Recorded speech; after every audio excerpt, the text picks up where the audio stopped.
जी नमस्कार। BNB all India में आप सभी का एक बार फिर से स्वागत है। आज आप सबको मिलवाने के लिए जा रहे हैं 365 दिन 24 घंटे के नेताओं से।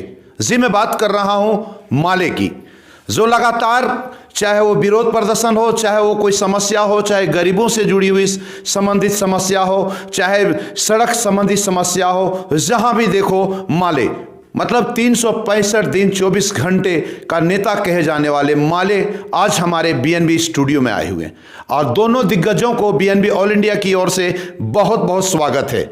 सबसे पहले राजेश यादव जी और राजेश सिन्हा जी, दोनों को बीएनबी ऑल इंडिया में बहुत बहुत स्वागत है। आप दोनों को बहुत बहुत स्वागत है आप दोनों को। और आज हम सब बात करेंगे जो इन दिनों वर्तमान में कृषि बिल विरोध को लेकर लगातार धरना प्रदर्शन, आज ही आप देख सकते हैं माले के द्वारा, माले नेताओं और कार्यकर्ताओं के द्वारा NH 114 टोल प्लाजा में टोल वसूली को भी रोका गया है। आदि संबंधित कई तरह की बातें हैं जो आज माले से रूबरू बीएनबी आप सबों को करवाएगी। देखते हैं आखिर क्या जवाब इनका आता है और क्या लोगों के लिए संदेश छोड़ करके जाते हैं आज बीएनबी स्टूडियो से। तो राजेश जी आपको नमस्कार, लाल सलाम। मैं ये कहना चाह रहा था कि कृषि बिल विरोध जो चल रहा है पूरे देश में, आज भी आपका टोल वसूली को रोका गया, आखिर क्या है इसका थोड़ा सा विस्तार से हमारे दर्शकों को जानकारी देंगे। ये लगातार कई तरह की बातें हो रही है कि किसान के खिलाफ है, कोई कह रहे नहीं किसान के सपोर्ट में है, आखिर है क्या माजरा जी? पहली बात तो ये कि अगर ये बिल अगर किसानों के हक में होते तो आज लाखों लाख किसान और पूरे देश के पैमाने पर जो विभिन्न किसान संगठन से लेकर के जो खेत में काम करने वाले किसान हैं वो इसका विरोध नहीं करते। तो ये जो कानून लाए गए हैं दरअसल किसानों के लिए ये कानून है ही नहीं। असल में कारपोरेटों के हक में, कारपोरेटों के को फ़ायदा पहुँचाने के लिए ये कानून बनाए गए हैं, जिस कारण से इसका विरोध हो रहा है।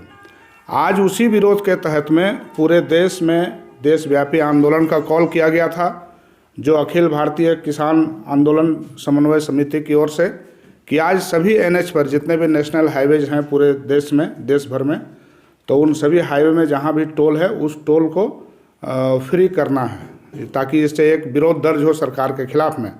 और लगातार आज कई दिनों से आंदोलन चल रहा है। आप सभी लोग जानते हैं लाखों किसान दिल्ली जाने के लिए निकले, जिन्हें दिल्ली जाने नहीं दिया जा रहा है, वे भी वहां पर सड़क पर बैठ करके इस ठंड में भी आंदोलन कर रहे हैं। तमाम विपरीत परिस्थितियां झेल कर भी वे आंदोलन कर रहे हैं। तो आंदोलन तो है इसलिए कि यदि उनके हक में ये अगर कानून रहता तो ज़रूर इसका स्वागत किया जाता, लेकिन चूंकि किसानों को लग रहा है कि ये कानून लागू होने से, लागू तो अब तो सरकार ने इसको बना दिया है, तो लागू करने की दिशा में सरकार बढ़ना चाह रही है, तो ये अगर लागू हुए तो किसान धीरे धीरे कारपोरेटों के चंगुल में चले जाएंगे, इसलिए इसका पूरा विरोध हो रहा है। आप इस बेंगाबाद की धरती पर भी आप देखिए, यहाँ पर अभी जो किसान हैं वो अपना जब धान अभी उपजा लिए, धान उनके खलिहान में आ गया, अब वो धान अगर बेचना चाह रहे हैं तो उनका धान लेने वाला कोई नहीं है और वो बिचौलियों के हाथों धान को बेचने के लिए मजबूर हैं। कहीं भी 10 रुपया 11 रुपया से ज़्यादा उनको धान का कीमत नहीं मिल रहा है। तो इस परिस्थिति में आप समझ सकते हैं कि किसानों के सामने कितनी बड़ी समस्या है। सरकार को ये चाहिए था कि वो न्यूनतम समर्थन मूल्य जो सरकार जारी करती है, वो न्यूनतम समर्थन मूल्य पर किसानों की उपज की खरीदी की गारंटी हो। सरकार को ये करना चाहिए था, लेकिन सरकार ये करने के बजाय वो इस तरह के कानून लाए हैं जिसके तहत में वो किसानों को आने वाले दिन भारी मुसीबत का सामना करना पड़ेगा। और इसलिए किसान अपने अस्तित्व को बचाने की लड़ाई लड़ रहे हैं। पूरे देश में किसान सड़कों पर हैं और इसीलिए आज बेंगाबाद में भी आपने देखा कि भाकपा माले अखिल भारतीय किसान महासभा के नेतृत्व में ये जो ऑल इंडिया कॉल था टोल वसूली रोकने का, उसको हम लोगों ने यहाँ कई घंटों तक, हम लोग 2 बजे दिन तक उसको हम लोग रोके हैं और हम लोग पूरी तरह से इस आंदोलन के साथ हैं। एक लाइन में मांग है कि तीनों काले कानून वापस किए जाएं और न्यूनतम समर्थन मूल्य का भुगतान किसानों को हो, उनके उपज का सही कीमत उनको मिले। छोटा से छोटा किसान भी बगैर वो रजिस्ट्रेशन कराए, जिस तरह से रजिस्ट्रेशन की एक परंपरा है, कानून का एक व्यवस्था बनाया गया है कि वही किसान धान बेच पाएंगे या उपज बेच पाएंगे जिनका रजिस्ट्रेशन होता यह है कि छोटे किसान अपना रजिस्ट्रेशन नहीं करा सकते हैं और वो धान बिचौलियों के हाथ बेचने को बाध्य होते हैं। तो ऐसी व्यवस्था हो जिसमें छोटा से छोटा किसान भी इसका लाभ ले सके और कहीं से भी ये कारपोरेटों के चंगुल में कृषि क्षेत्र को ले जाने के लिए जो कानून है वो वापस होना चाहिए। इसी मांग को लेकर के ये आंदोलन चल रहा है, जिसमें हम लोग बढ़ चढ़ करके भाग ले रहे हैं। राजेश जी, आप बताएंगे जो कृषि बिल विरोध है, ये विस्तार से थोड़ा सा जानकारी देंगे दर्शकों को। आखिर ये जो विरोध किया जा रहा है उससे किसानों को क्या लाभ मिलने वाला है? सबसे पहले आपके माध्यम से, जो चैनल के माध्यम से देख रहे हैं दर्शक, उनको मेरा नमस्कार।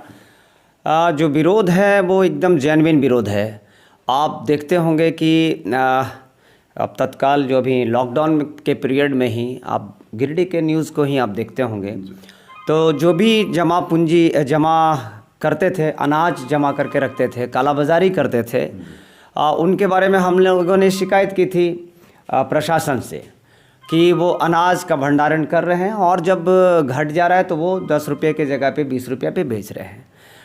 ये कानून था कि कोई भी कालाबाजारी नहीं कर सकता है। इसी लॉकडाउन में उस कालाबाजारी को छूट दिया गया कि आप जितना मन करता उतना आप जमा कर सकते हैं। और पहले सरकार करती थी, अब वो सीधा प्राइवेट को भी दे दिया गया। आपको पता होगा कि BSNL जो सरकारी संस्था है, उसका जब ये आपका Jio 4G आ रहा था ना, तो आप पता करिएगा इसके बारे में, तब तक वो BSNL 7G 6G करके तैयार करके वो रख दिया था, उसका चैनल तैयार कर दिया था, उसका केबल तैयार कर दिया गया था। लेकिन अडानी अंबानी आदि के एकदम प्रयास से उसके सीधे मतलब ये करके उसको BSNL को ख़त्म करने के लिए Jio का प्लान तैयार किया गया और जगह जगह पे किया गया। आज के डेट में वो जिस तरह से BSNL के कर्मचारी को आज के डेट में सैलरी नहीं मिल रहा। हम लोग तो जाते मिलते रहते हैं, हम लोग तो हर एक लोगों से कान की सुनी बात विश्वास नहीं करते, मिलते हैं। उनको यहाँ तक डीजल की व्यवस्था नहीं है, वो अपना रोना भी किसी को नहीं रह सकते क्योंकि सरकार की चीज़ है। तो जिस प्रकार से BSNL, जिस प्रकार से रेलवे, जिस प्रकार से अन्य संस्थाओं को बर्बाद कर रही है, एक तरह से कॉरपोरेट के जाक में हाथ में बेच रही है, ठीक उसी प्रकार से ये जो कानून है प्राइवेट को देकर, अंबानी अडानी को देकर, ये पूरा का पूरा कॉरपोरेट पूरा का पूरा बर्बाद कर देना चाहते हैं। उनको देश से लेना देना नहीं है। वो देश का प्यार जो कहते हैं कि हम देशभक्त हैं, वो व्हाट्सअप यूनिवर्सिटी के हैं, फेसबुक यूनिवर्सिटी के हैं, डिटेल्स नहीं पढ़ना चाहते हों। ऐसा कई तरह का उस मामले में है। अब इतने किसान लगे हुए हैं, अब गाड़ी पर, उनको गाड़ी पर थे, स्कॉर्पियो पर, तो उनको दर्द हो गया। उनको पता चलता है सिर्फ यही किसान है, वो किसान जो अनाज है, वो कहते हैं कि 6 महीना का सामान लेके चल रहे हैं। किसान है वो किसान। ये बातें हो रही है लगातार कि जो किसान धरना प्रदर्शन जो कर रहे हैं वो किसान है नहीं, कोई और है और कोई दूसरा प्रदर्शन कर रहा है। इनको जो व्हाट्सएप यूनिवर्सिटी में आता है, इनको जो फेसबुक यूनिवर्सिटी में आता है, इनका जो संस्था है जो वहाँ से भेजता है, दिमाग जैसे कहते हैं ना, मैंने दिमाग में गोबर भरा हुआ है। 1400 ग्राम का माइंड होता है। अगर आप इसको एक्टिव कर देंगे तो आप सच्ची बात को जान पाएंगे। लेकिन अगर एक तरफा आप देखेंगे, एक तरफा चीज़ सुनेंगे तो बंद हो जाता है दिमाग। इसको एक्टिव करना है, क्योंकि आप चाहे आपकी बात हो चाहे मेरी बात हो, इस 1400 ग्राम माइंड में बहुत सारा चीज़ है, विचार को भर सकते हैं। लेकिन अगर एक ही विचार को एंट्री करा दिया जाए तो फिर उसको सामने वाला सब नज़र नहीं आता है। अब ये तो बात अलग है कि मोटिवेशन पावर इन लोग में ज़्यादा है, और मोटिवेशन अलग तरीके से व्हाट्सएप यूनिवर्सिटी के माध्यम से, फेसबुक यूनिवर्सिटी के माध्यम से, ये सारा का सारा टोटल सोशल मीडिया के माध्यम से बर्बाद करने के लिए वो कर दिया गया है। और तमाम उन दर्शकों को भी जो भाजपा समर्थक, ये सुविधा तो अन्य पार्टियों के लिए भी है, जो भाजपा समर्थक है, हम उनके लिए बता रहे हैं। आप जैसे हम लोग हर एक चीज़ को देखते हैं, विरोध का चीज़ भी देखते हैं, समर्थन का चीज़, और निचोड़ निकालते हैं। तो आपसे भी निवेदन है कि अगर यदि हम कह रहे हैं, यदि किसान कह रहे हैं, तो उसके पूरा का पूरा आप बिल को पढ़ें। बिल को पढ़ने के बाद आप सवाल जवाब करें। एकदम एक टाइम ले लें कि इस टाइम पर हम सोशल मीडिया पे भी आपसे सवाल जवाब करने के लिए तैयार हैं। जब इनसे सवाल जवाब करेंगे, निचोड़ में बात करेंगे, तो ये सोशल मीडिया को छोड़कर भाग जाते हैं। मतलब जानकारी की अभाव है। आप तो मीडिया में दिखाते भी हैं कि जब उनसे पूछ दिया जाए बिल क्या है और क्या क्या प्रॉब्लम है बिल में, तो ऑटोमेटिक वो बोलेंगे इतना डिटेल्स नहीं जानते। लेकिन इतना पता है कि व्हाट्सएप में आया था कि ये गड़बड़ है, किसान वहाँ नहीं है। अभी कल ही एक यूपी के मंत्री के द्वारा बयान था उनका कि हम खुले में बात करने के लिए तैयार ही, सरकार तैयार है, खुले मंच पर बात करने के लिए तैयार है कृषि बिल को लेकर के। इसके बाद भी धरना प्रदर्शन हो रहा है, आखिर क्यों? देखिए, लगातार जो वार्ता चल रही है, कभी 7 घंटे, कभी 4 घंटे, कभी 5 घंटे चल रही है। उनका जब बिल का जब आया था कि एक प्रस्ताव लेकर आए थे, उन प्रस्ताव में सबको सब संदेह के घेरे में रखे हुए थे। तो अब संदेह के घेरे में रखने वाला चीज़ जब खुलकर बात करना चाहती तो वो किसान भी चाहते कि आप खुलकर बात करें, क्या ज़रूरत है कि आप बंद कमरे में बात करें। लेकिन जो मांग है उस मांग पर पीछे नहीं हटेंगे किसान। और अब तो सिर्फ वो पंजाब और हरियाणा की बात कर रहे थे, अब आपके गुजरात के किसान भी वहाँ पहुँच रहे हैं, आपके मध्य प्रदेश और बिहार और झारखंड के भी किसान, बंगाल के भी किसान वहाँ पर पहुँच रहे हैं। प्रत्येक दिन जो उनकी संख्या बढ़ रही है, लगातार 4-5 किलोमीटर तक आगे बढ़ता चला जा रहा है। तो निश्चित एक तरह से हम कहेंगे कि ये एक फिर से आज़ादी की लड़ाई है। और इस लड़ाई में 2 पार्ट उस समय भी थे, अंग्रेज़ों के तरफ कुछ लोग थे और कुछ लोग जो क्रांतिकारी विचारधारा के थे। निश्चित तौर पर हम कहेंगे कि उस समय और इस समय में बहुत अंतर नहीं है। और आज भी भारत एक तरह से उसी अंग्रेज के जो औलाद हैं उसके तरफ धीरे धीरे चल रहा है। तो निश्चित रूप से आप देख सकते हैं कि कृषि बिल को लेकर के कई तरह की बातें हो रही है और इसमें किसानों के लिए नुकसानदायक साबित होने की बात बता रहे हैं। हमारे बीच राजेश यादव जी भी हैं, इनसे भी बात करते हैं। राजेश जी, आप ये बताइए, जैसे कृषि बिल को लेकर के लगातार धरना प्रदर्शन चल रहा है और ये जो 3 मांगें जो हैं उनमें से मुख्य 3 मांगों में से क्या है, स्पष्ट थोड़ा करने की कृपा करेंगे। पहला तो एमएसपी सिस्टम को कमज़ोर करने के लिए जो नया प्राइवेट कंपनियों को मंडी जो स्थापित करने का एक व्यवस्था दिया गया है। दूसरा, कॉन्ट्रैक्ट खेती को लेकर के जो नियम बनाए गए हैं। और तीसरा, आवश्यक वस्तु अधिनियम, जिसके तहत में अनाज के भंडारण की जो सीमा थी उस सीमा को समाप्त कर दिया गया है। तो ये तीनों ही कानून, जब सरकारी मंडी के बगल में प्राइवेट मंडी रहेगी तो वो तरह तरह के प्रलोभन देकर के पहले सरकारी मंडी को बंद करेंगे कुछ वर्षों के अंदर में, और उसके बाद जब सरकारी मंडी बंद हो जाएगी तो प्राइवेट मंडियों का पूरा बोलबाला होगा। जिस तरह आप देख रहे हैं अभी ऑफर दे दे करके बीएसएनएल को ख़त्म करके जियो जैसी कंपनी स्थापित हुई, आज पूरा देश उस पर निर्भर हो गया और अब उनकी मर्जी चलती है। अभी वो फ्री वाला ऑफर ख़त्म हो गया और अब उनकी मर्जी है, वो तय करते हैं कि कितना लेना है, क्या करना है, सारे कंज्यूमर उसको देने के लिए बाध्य हैं। तो एक बार जैसे आप देख सकते हैं सरकारी अस्पताल भी है, अब सरकार कह रही है कि एमएसपी सिस्टम लागू रहेगा। भाई, लागू रहना बड़ी बात नहीं है, बड़ी बात है कारगर रहना। आप सदर अस्पताल है लेकिन आप सदर अस्पताल में इलाज की व्यवस्था नहीं, डॉक्टर नहीं, तो लोग तो मजबूरी में प्राइवेट की ओर जाएंगे। तो यहाँ जब पूरे सरकार का कंसेप्ट में ही यदि जनता उनके लिए कोई प्राथमिकता नहीं है तो वो इस तरह का व्यवस्था ला रहे हैं। ये होगा यही इसमें जिसकी आशंका किसानों को है और वो इसमें कंप्रोमाइज़ करने के लिए तैयार नहीं है।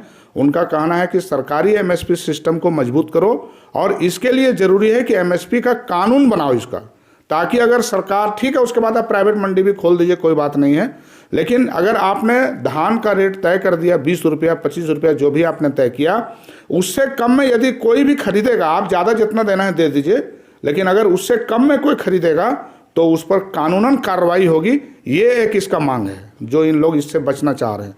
दूसरा, जो कॉन्ट्रैक्ट खेती का जो इसमें व्यवस्था दिया गया दूसरे नियम में, उसके तहत क्या है कि किसानों के साथ एक कॉन्ट्रैक्ट किया जाएगा कि वो आप आलू लगाएं, जो भी लगाना है, धान लगाएं, आप गेहूं लगाएं, जो भी लगाना है वो एक कॉन्ट्रैक्ट कंपनियों के साथ होगा। किसानों की जो मौजूदा दशा है वो बाध्य होकर के, ना चाह करके भी उनको कॉन्ट्रैक्ट खेती को अपना लेना होगा और कंपनियों के साथ उनको कॉन्ट्रैक्ट करना होगा। अब मान लीजिए उसमें अगर ये कॉन्ट्रैक्ट हो जाए कि आप आलू लगाएंगे, आपका आलू हम 20 रुपया लेंगे, लेकिन जब आलू आपका तैयार हो जाएगा उस समय अगर बाजार का रेट अगर आपका कहीं आलू का 30 रुपया भी रहे तो भी आप कॉन्ट्रैक्ट से बंधे होने के कारण 20 रुपया में देने के लिए बाध्य होंगे। ये बात तो समझ में आती है।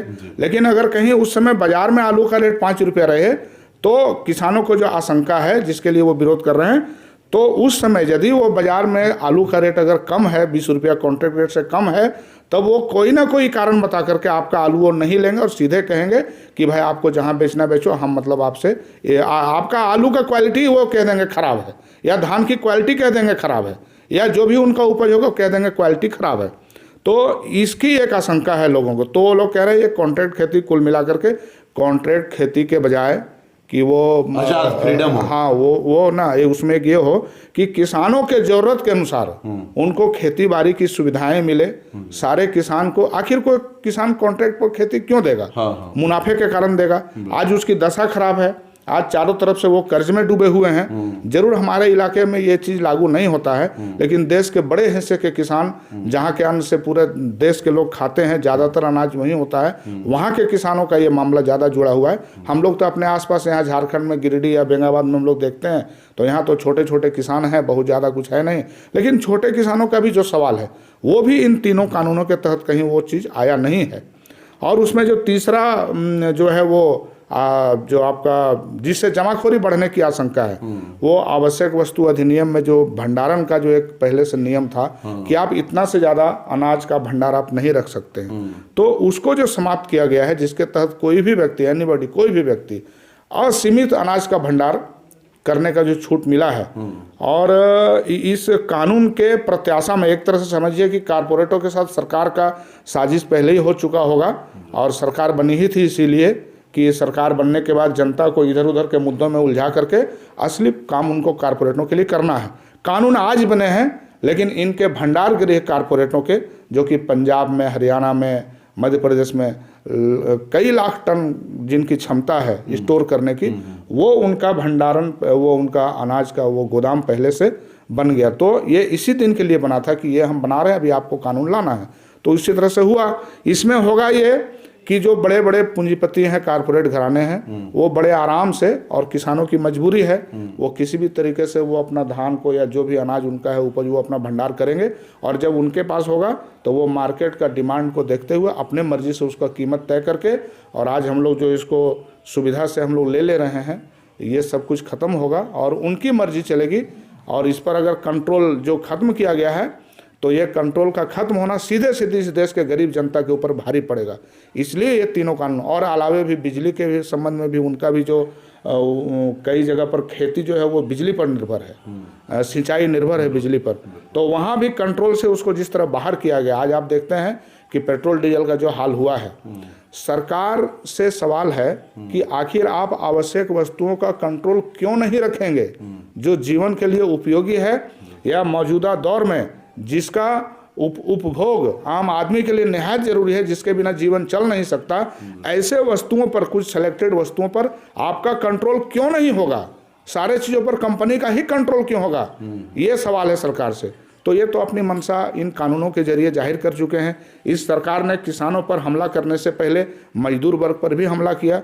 44 तरह के कृषि कानून, ये 44 तरह के श्रम कानून को खत्म करके 4 लेबर कोड लाए हैं, जिसके तहत में असंगठित क्षेत्र के करोड़ों मजदूरों का अधिकार जो पहले सुरक्षित था वो मारा गया है। तो कुल मिलाकर के ये मोदी और शाह की जो सरकार है, ये पूरे तौर पर किसानों, मजदूरों के खिलाफ, करोड़ों मेहनतकशों के खिलाफ, यहाँ तक कि जो नौकरियों में हैं, वो कॉन्ट्रैक्ट पर काम करने वाले बड़ी तादाद में लोग हैं, सरकारी नौकरियाँ तो घटते जा रही हैं, वो भी वैकेंसी सब खत्म कर रहे हैं। तो ये इनका सारा का सारा स्कीम, जो सारा का सारा जो योजना और जो नियम कानून सब चल रहा है, वो सिर्फ और सिर्फ बड़े लोगों के लिए चल रहा है। बड़े लोगों के पैसे से सरकार बनती है। जनता को हिंदू, मुस्लिम और इधर उधर के मुद्दों में भटका करके, ये उनको तरह तरह के मामलों में उलझा करके, इनका जो फांसीवादी जो उनका नियम है उसके अनुसार लोगों को बरगलाते हैं, इधर उधर से करके वोट लेते हैं, सरकार बना लेते हैं, और जिनके पैसे से सरकार बनाते हैं उनका ये सेवा करते हैं। मोटे तौर पर सरकार का रवैया यही है। और अभी किसानों ने इनको बहुत जोर से पकड़ा है, चूँकि उन्हें यह समझ में आ गया कि ये तीनों कानून हमारे आने वाले दिन में हमारी आज़ादी, हमारा सब कुछ खत्म करेंगे, और फिर से वो कंपनी राज ये जो थोपने का काम करेंगे, जो कहीं से इस देश के किसानों, मजदूरों, इस देश के आम आवाम के हक में नहीं होगा। इसलिए वो विरोध कर रहे हैं, और हम लोग भी विरोध में पूरी तरह से साथ हैं। इनका साफ कहना है कि सरकार जो है वो किसान विरोधी है, गरीब मजदूरों के विरोधी बने हुए हैं। आइए बात करते हैं राजेश सिन्हा जी से।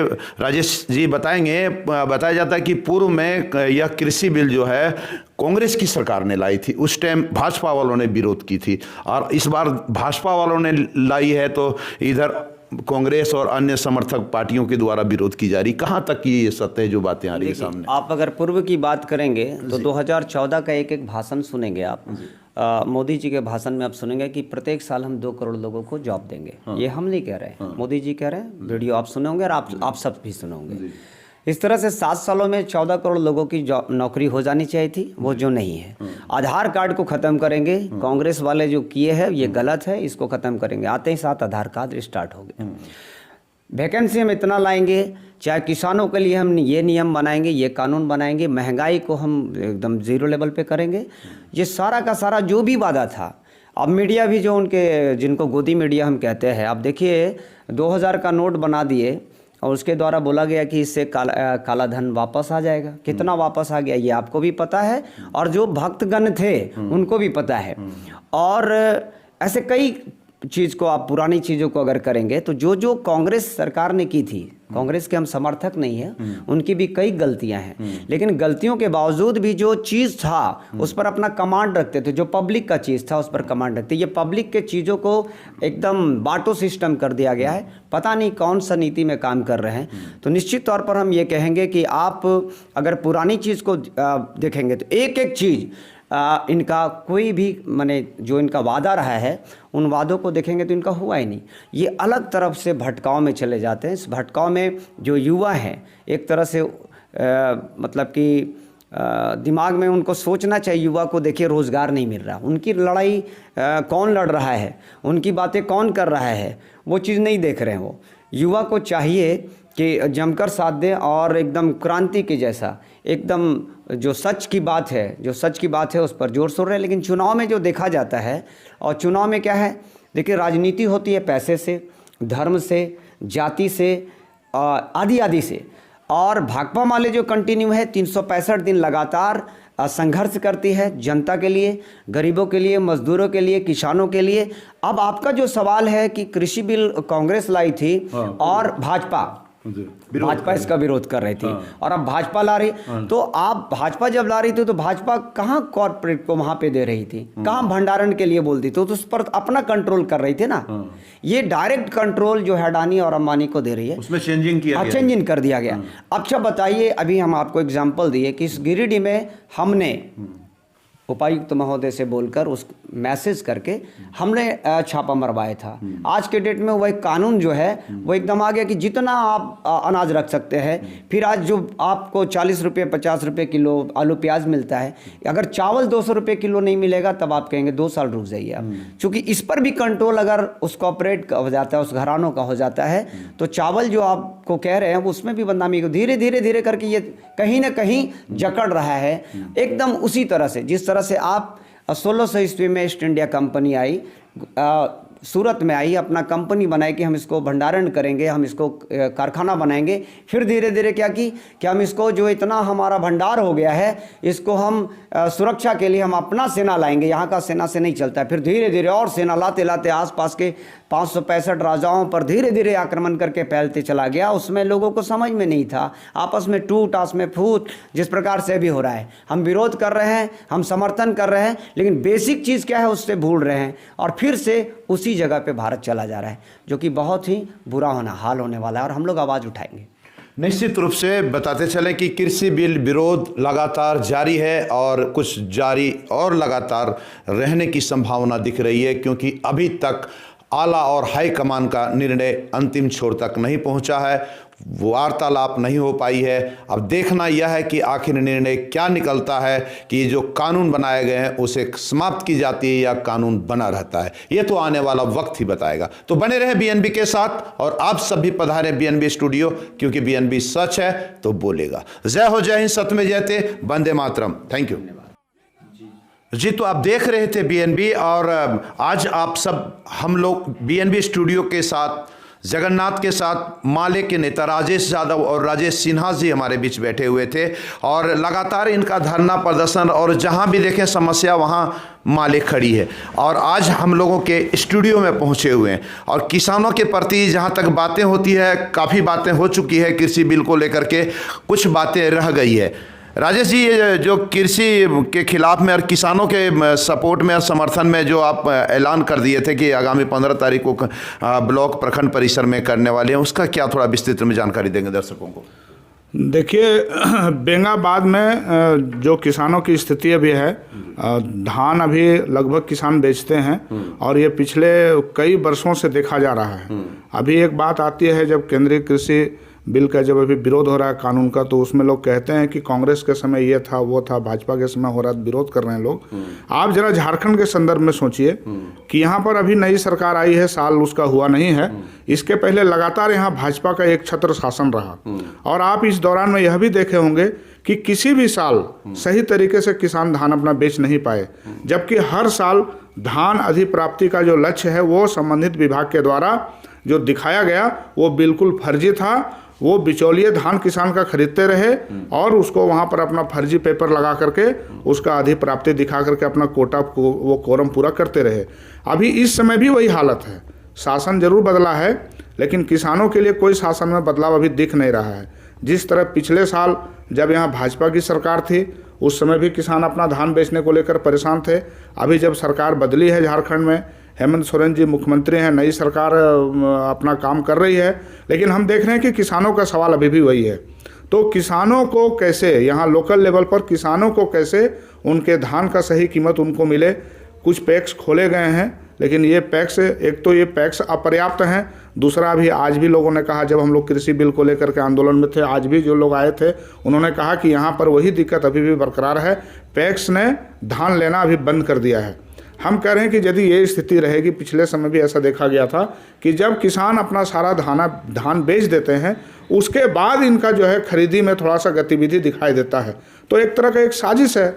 पदाधिकारी और लोकल लेवल पर जो भी उसके सब है नेटवर्क में, ये लोग ऐसा प्लान बनाते हैं, सरकार के भी लोग शामिल रहते हैं कि किसान जब अपना पूरा धान बेच दे तब इधर धान खरीदी का कवायद शुरू करो। हम कह रहे हैं ये गलत है, इसलिए समय पर किसानों के धान या और भी जो कुछ है वो खरीदने की व्यवस्था होनी चाहिए। इसीलिए हम लोगों ने आज ऐलान किया, जब आज हम लोग टोल वसूली रोको आंदोलन में थे, तो हम लोगों ने किसानों से विचार विमर्श करके आगामी 15 दिसंबर मंगलवार को हम लोग बेंगाबाद प्रखंड में, इस प्रखंड के पूरा किसान जमा होंगे। उनकी एक सूत्री मांग रहेगी कि हमारा ये जो धान है वो खरीदने का व्यवस्था करो, ज़रूरत के अनुसार और भी जगह पैक्स खोलो, और विशेष करके जो रजिस्ट्रेशन का जो उसमें पाबंदी है वो रजिस्ट्रेशन का पाबंदी खत्म हो, नहीं तो सारे किसान उसका लाभ नहीं ले सकते हैं। देखा यह जा रहा है कि जिनके पास ज़मीन है वो खेती नहीं भी करते हैं, लेकिन वो उस कागजात पर अपना LPC वगैरह बनवा लेते हैं, वो उस पर अपना एक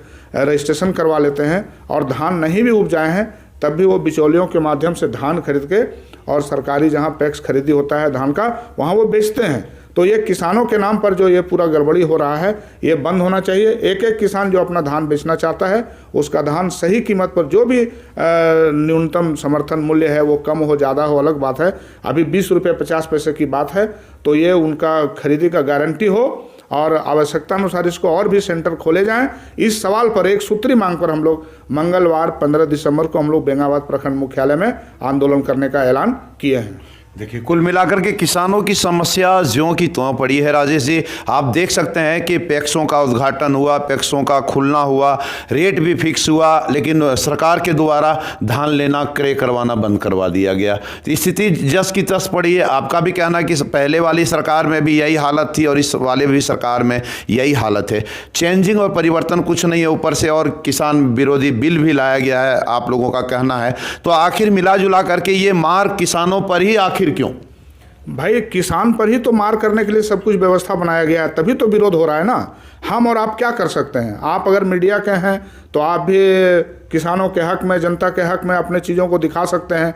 हम अगर राजनीति से जुड़े हैं, सामाजिक कार्यों से जुड़े हैं, तो हम भी किसानों के सवाल, मजदूरों के सवाल, जनता के सवाल पर हम संघर्ष कर सकते हैं। काम करना सरकार को है, लेकिन मैं ये दावे के साथ कह रहा हूँ, पिछले साल भी यही दिसंबर का महीना था और चुनाव के तुरंत बाद हम लोगों ने सबसे पहले इस बेंगाबाद ब्लॉक में हम लोगों ने एक तरह से प्रदर्शन किया था, और वो धान खरीदी के सवाल पर। जबकि चुनाव के बाद सारी पार्टियों ने अपना बोरिया बिस्तरा टेंट समेत करके वो लोग गायब हो गए थे कि अब फिर जब चुनाव आएगा तब आएंगे। लेकिन हमें याद है शायद वो 26 या 27 दिसंबर का दिन था, और चुनाव के ठीक बाद हम लोग पूरा बेंगाबाद में आंदोलन किए थे कि किसानों के धान खरीदी का गारंटी हो, जिसके बाद कुछ एक पैक्स खुले थे, कुछ हम लोगों के आग्रह पर और भी पैक्स खोले गए थे। आज फिर वही साल आया है। यहाँ सवाल चुनाव का नहीं है, चुनाव हो ना हो हमारी पार्टी जनता के लिए आंदोलन के प्रति समर्पित है, जवाबदेह है। इसलिए हम लोगों ने अभी फिर इस सवाल पर हम लोग आंदोलन करने के लिए तैयार हैं।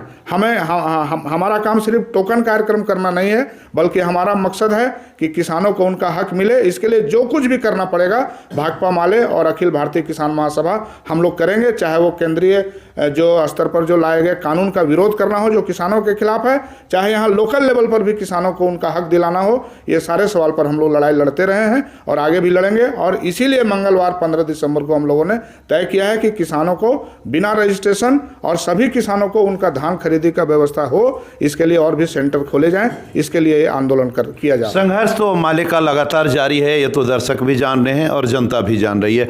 राजेश जी के पास चलते हैं और इनसे बात करते हैं कि राजेश जी बताइए, सरकार जहाँ तक बातें हो रही है किसानों के प्रति, तो ये किसानों के लिए एक नया फंडा आया है मोदी जी के द्वारा, देखने को मिलता है कि जो पैसा किसानों के खाते में भिजवाए जा रहे हैं, इस पर क्या कहना? कुछ तो पहल इसको कहा जाए या ये लॉलीपॉप क्या है? देखिए, ये मोदी जी के द्वारा जो किसानों के खाते में आ रहे हैं या ऐसे कई जगहों पे हैं जो डायरेक्ट खाते में आ रहे हैं, एकदम एक तरह से लॉलीपॉप है और फ्लॉप है। दोनों चीज़ एक साथ कह सकते हैं। आप अभी देख लीजिए ना कि गैस वाला में जो भेजा गया था, जो फ्री दिया गया था, फिर से वापस सबका स्टार्ट हो गया। मतलब एक तरह से धोखा है, लोगों में एक चहल पहल है या लोगों को बोलने के लिए है। खाते में तो पैसे आ रहे हैं, लेकिन वो एकदम कम मात्रा है, बहुत कम है। डायरेक्ट जनता से जुड़ने के लिए वो किए हैं, लेकिन बेसिक चीज़ जो है, अगर एक साइड हम लॉलीपॉप दे दें और दूसरा तरफ उसका हम पैर ही काट दें, तो वही सिस्टम चल रहा है इसमें। आप चाहे वो गैस का भी मामला हो, देख लीजिए क्या स्थिति है। किस चीज़ की बात कर रहे हैं आप? सब चीज़ में वही है। बहुत ज़्यादा दाम बढ़ गया हर एक चीज़ों का, तो निश्चित तौर पर कहेंगे कि कहीं ना कहीं एक तरह से धोखा है, जिसको विरोध करना चाहिए और आवाज़ उठानी चाहिए।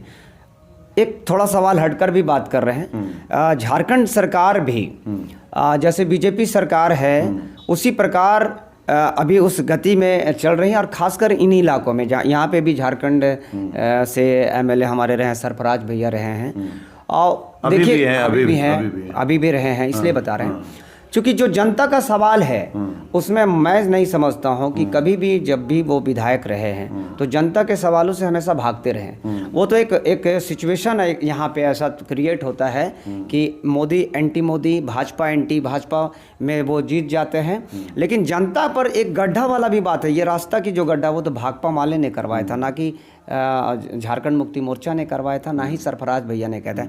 तो आप जब भी देखेंगे तो लाल झंडा ही साथ में है, चाहे किसी प्रकार के मामले में हो। तो निश्चित तौर पर यहाँ के जनता को भी समझना चाहिए। इस बार बिहार में भी धमाल मचाया और कमाल मचाता। यहाँ पे भी ये जो संघर्ष का क्षेत्र रहा है, आप 365 दिन भाकपा माले लाल झंडा को याद करते हैं, और चुनाव के दिन पता नहीं कौन सा सवार हो जाता है। तो जनता से भी निवेदन है कि एक बार निश्चित लाल झंडे को देखिए। जब लाल झंडा में पावर ना रहकर भी इतना काम करता है तो एक बार पावर देके देखिए, निश्चित तौर पर कहेंगे कि सबसे टॉप पर, सबसे अव्वल जगह पर। आखिर क्या कारण होता है कि वो वाकई जब देखा जाए तो माले हमेशा हर जगह मिलता है, जब भी जरूरत हो तो माले, जब भी समस्या हो तो माले, लेकिन वो वोट के दिन ही आखिर बदल जाते हैं। तो क्या कारण होता है? देखिए, इसका मेन कारण है कि आप जहाँ पे क्या कुछ दे दिए जाते हैं। देखिए, सब कोई पैसा नहीं लेता है तो? पैसा सब कोई, अब मेरे गार्जियन तो नहीं लेंगे ना, लेकिन सिस्टम अभी चल रहा है, बूथ खर्च चलता है। तो बूथ खर्च क्या है कि जब बड़ी बड़ी पार्टियां हैं तो 10,000 एक बूथ पे देती है, फिर वहां के जो मैनेजमेंट करने वाले हो तो उनको 10,000 देती है। तो अब 400 बूथ है, अगर इस तरह से देते हैं तो 40-50 लाख ऐसे खर्च हो जाते हैं। कोई कह दे कि हम नहीं करते हैं तो ये झूठा बात है। तो आप यूं कहें कि आपकी पार्टी जो हारती है पैसों के कारण हारती है? पैसों के कारण हारती है, प्लस दूसरा क्या है कि जनता जो है थोड़ा सा मतलबी है, एकदम इसको साफ सुथरे पे कह सकते हैं कि जब वो दो चीज़ देखती है उस समय, पता नहीं उनमें क्या सवार रहता है कि हवा किसका है। भैया हवा आपका है, आपकी उंगली का कीमत है। आप अंगुली को 5 साल गिरवी क्यों रख देते हो? किसी के कहने पे, जाति पे, पार्टी, आपको कोई भी प्रॉब्लम होगा ना जाति साथ देता है, ना पार्टी साथ देता है, ना पैसा साथ देता है, उसमें बस भाकपा माले साथ देती है। तो इतना तो याद करना चाहिए। लगातार संघर्ष जारी राजेश जी का है इस गांडे विधानसभा क्षेत्र में। इनसे जानते हैं, ये काफी भुक्त होगी, अनुभवी भी हैं, कि आखिर ऐसा क्यों, जब 365 दिन 24 घंटे आपकी पार्टी हर जगह हर समस्या में खड़ी है, इसके बाद भी जनता आखिर क्यों नकार देती है? क्या कारण, इसका कुछ रीजन थोड़ा बताएं ताकि शायद दर्शकों को समझ में आए और दोबारा ऐसी गलती न करे। जी, ऐसा है कि हम ऐसा नहीं मानते कि नकार देती है। ठीक है, चुनाव का परिणाम है, राजनीति में चुनाव में आगे पीछे सब लगा रहता है। आप, बड़ा सवाल है कि आप आखिर किन मुद्दों को लेकर राजनीति कर रहे हैं, आपके मुद्दे क्या हैं, जनता के मुद्दे क्या हैं। अगर हमें लगता है कि हम जनता के लिए कोई मुद्दा हम लेकर नहीं चलते हैं तो मुझे इस बात का अफसोस हो सकता है। इसलिए हम चुनाव में मिले मतों को बहुत ज़्यादा हम तवज्जो नहीं देते हैं। वो जनता का अपना निर्णय है, जनता का जो भी निर्णय होता है वो सबको मान्य होता है, मान्य होना भी चाहिए। और उसके कई कारण हैं, लेकिन एक सबसे बड़ा कारण अभी हमें ये लगता है कि अभी जब से ये भाजपा की अभी जो एक नए दौर में एक नया एंट्री हुआ है, ये इन लोग जो है अपना, ये चूँकि ये फांसीवादी चरित्र के लोग हैं, ये इनका मकसद है जनता को उनके मूल समस्याओं से उनका ध्यान को भटका देना, और इसमें वो सफल हैं। और इसी कारण से पूरे वोटों का ध्रुवीकरण भी, आप जैसे गांडे में आप देख लें, यहाँ एक मतलब एक भाजपा हराओ भाजपा जिताओ, दो ध्रुव जब बन जाएगा तो वो ध्रुव बनाने में वो लोग मतलब समझिए कि सफल हैं। और इसमें लोगों को लगता है कि भाई उनको ज़्यादा वोट मिला तो वो जीत रहे हैं। सही बात है, ये बात सही है कि ऐसा हुआ है।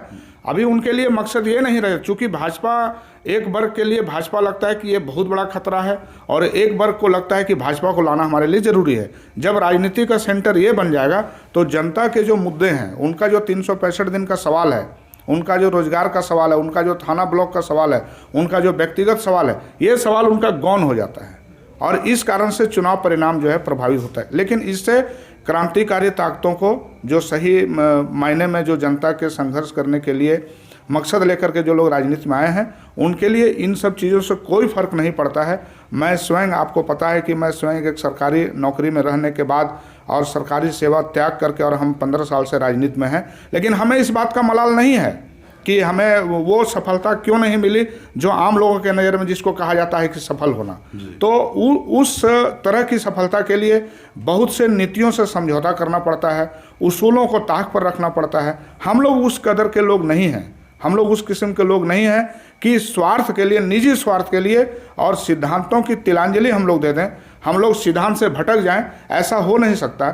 जनता का सवाल हमारे लिए तब भी एक नंबर था और आज भी एक नंबर है, और उन्हीं जनता के सवालों पर हम लोग संघर्ष पर भरोसा करते हैं। हम लोग महेंद्र सिंह की विचारधारा पर चलते हैं।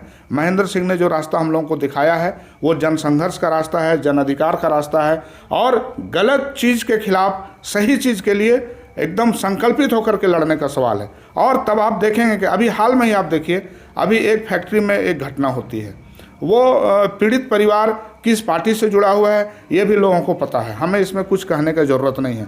लेकिन आज वो उतनी बड़ी पार्टी रहने पर भी, गिरिडीह और कोडरमा से सांसद रहने पर भी, उसके लोग उनको मुआवजा दिलाने की लड़ाई में नहीं लड़ते हैं, नहीं उतरते हैं। लेकिन भाकपा माले एक सीमित ताकत के बल पर हम लोग लड़ाई लड़ते हैं, और उनको कुछ न कुछ अभी मुआवजा दिलाया गया। और इस तरह की कई एक घटना हुई, पूरे लॉकडाउन पीरियड आप उठा करके देख लीजिए, कई एक घटना हुई जहाँ पर गरीब मारे जाते हैं, गरीबों के साथ उनका हक जो सो छीन लिया जाता है, चाहे वो कोई भी पार्टी, हाँ, कोई भी पार्टी के हों। हम लोग ये नहीं देखते हैं। इस जिले की छोड़िए, हम राजनीति करते हैं गांडे विधानसभा में, हम गिरिडीह जिले के लोग हमको जानते हैं। लेकिन अगर कोई मधुपुर का भी मर गया, कोई मुंगेर का भी मर गया, कोई कहीं का मर गया, लेकिन उसके लिए रात 12 बजे भी जरूरत पड़ा तो हम लोग खड़े रहते हैं। तो हमें लगता है कि इस दृष्टिकोण से हम लोग की राजनीति बिल्कुल सफल है। ठीक है, चुनाव की बात है, चुनाव में हम लोग जब राजनीति में है तो हम लोग भी चुनाव लड़ते हैं। जीत हार ये जनता पर हम लोग छोड़ते हैं, हम लोग अपने मकसद से डिगने वाले नहीं हैं। और हम वैसे लोगों को भी कहते हैं कि जो खास करके अभी आप देखिएगा कि जाति और कौम के नाम पर बहुत राजनीति चलता है, और खास करके गांडे में बहुत चलता है। लेकिन उनके साथ जब मुसीबत आ जाए तो उसका कौम का और जाति का नेता दूर दूर तक कहीं दिखाई नहीं देता है। उस समय अगर कोई दिखाई देता है तो सिर्फ माले। तो यही हमारी पहचान है, और हम समझते हैं कि इस चीज़ को हम लोग को बरकरार रखते हुए हम लोग को आगे बढ़ना है। चुनाव की सफलता अपने जगह है, चुनाव तो 5 साल में एक बार आता है, लेकिन जनता के लिए संघर्ष के मुद्दे रोज रहते हैं। वहाँ अगर हम हैं तो हमारा राजनीति में आने का मकसद भी यही है कि हम जनता के लिए काम आएँ, और उसी में हम लोग अपना काम करके संतुष्ट हैं। तो आप देख सकते हैं, सिद्धांतों को नहीं देंगे तिलांजलि मंजिल पाने के लिए, चाहे इसके लिए कुछ भी करना पड़े। लेकिन जो नियम है, नियम से बंधे रहेंगे। लोभ लालच में अन्य पार्टियों की तरह में ना आकर के सत्ता को हासिल करने के लिए सिद्धांतों को तिलांजलि नहीं देगी माले। बहुत अच्छी बात है। राजेश जी से चलते हैं, अंत में हम लोग बात करते हैं कि वर्तमान सरकार जो है, इसके लिए बताइएगा कि किस प्रकार इनका क्रियाकलाप चल रहा है। वर्तमान में जो योजनाएं आ रही है, जो सरकार एक्टिव है या निष्क्रिय है, थोड़ा सा उसके लिए बताएंगे दर्शकों को। देखिए, वर्तमान सरकार क्या है कि उसी के समय कोरोना का भी आ गया महामारी, तो एक तरह से कह सकते हैं कि सारा जो विकास का कार्य है वो ठप है। तो इसमें हम झारखंड मुक्ति मोर्चा को दोषी नहीं मानते हैं, चाहे वो केंद्र का फंड हो चाहे राज्य का फंड हो, सभी में प्रॉब्लम आया है। लेकिन बेसिक जो चीज़ हैं, जब धीरे धीरे स्थिरता वापस आ रही है, तो अभी जैसे पारा शिक्षक 3000 पारा शिक्षकों को निकाल दिया जा रहा है, तो जिन मुद्दों पर वो आई थी उसमें थोड़ा सा कहीं ना कहीं प्रॉब्लम आया हुआ है। खासकर देखिए, बेरोजगार के लिए जो वैकेंसी की बात हो रही थी, जो उसमें थोड़ा प्रॉब्लम है। अभी बालूघाट का जिस प्रकार से आपका भाजपा सरकार जिस प्रकार से धड़ल्ले से हो रहा था, पकड़ धकड़, तो निश्चित है कि जब सरकार का वो टैक्स कमी हो गई तो निश्चित होगा।